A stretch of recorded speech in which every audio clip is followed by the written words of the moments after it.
கொசபையா யாத்தனை அந்த ஆடுமே விழுந்து போயிருவேன். எங்கடா சாமி புலத்துற நீ? எங்கடா சாமி கடவுள்? பார்த்த பணி முடியாதா? தேவர்கள் என்ன வரம்ப வாங்கிட்டு போடா தம்பி. அந்த வெள்ள வழக்கு எந்த சாமி ஐயா பேல்றீங்க பாரு அடிக்கிற அடியில பார்த்த பணி முடியாதா? நாங்களோ தேவர்கள். நீ எல்லா சாப்பிடுறப்ப நாங்களோ தேவர்கள். நான் கொடுக்கிற சாபங்களுக்கு நன்றாக பணி வாங்கி முடியும்.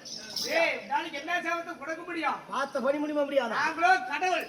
எங்கள் பாதத்தை நீ பண்ணி வேறு வார்த்தை வாங்கிட்டு போயிடு. ஆரி கடவுள் யார்? அச்சோ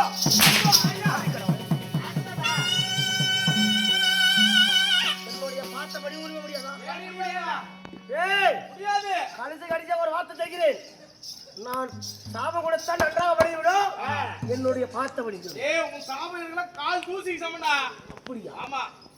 என்னுடைய பார்த்த பணி முடியாதா? முடியாது. கொடுக்கிறவனுக்கு சாபம்.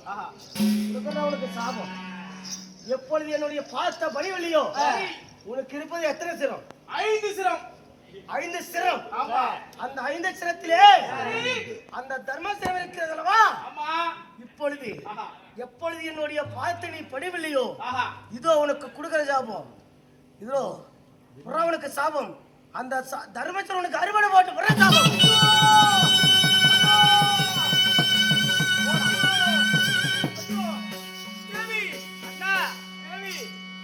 அந்த தூர்வாசல் மகாமுனிவர் அதாவது 5 சிரத்திலே என் சிரமாக தர்ம சிரத்தை பொய்க்க வேண்டும் என்று சாபத்தை கொடுத்து விட்டார். உங்களுக்கு 5 சிரம். அந்த தூர்வாசர் மகாமுனிவர் பாதத்தை படியாத காரணத்தினால் அந்த 5 சிரத்தில் ஒரு சிரம் தர்ம சிரமாகப்பட்டது அறுவடைக்கு போகிட்டு சாபத்தை அளித்து விட்டாரா?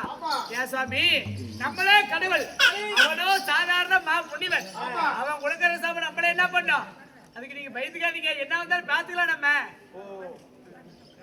அதனால தூர்வாசர் கொடுத்த சாபத்தை பழிக்குமோ பழிக்காத நம்மளுக்கு தெரியாது. அப்படி இருக்க போதும் என் மாமா வாங்கிய யாரு கைலகிரி வாசன். கைலகிரி எம்பெருமாளை தேடி போறீங்க? ஆமா. சரி, அவர் இடத்துல சென்று இதுக்கு என்ன ஒரு முடிவு என்று தெரிந்து கொண்டு வருவேன். ஆகட்டும், அப்படியே ஆகட்டும். ஏன் சாமி சரஸ்வதி மரியாதா என்னுடைய பாத்தனை பணி முடியாதா? என்ன சொல்ற நீ? உன் பாதத்தை நான் என்னத்துக்கு பண்ணி நீ வேணா என் பாதத்தை படிச்சுட்டு போ. பார்த்த பணி மாட்டா படிக்க முடியாதுடா.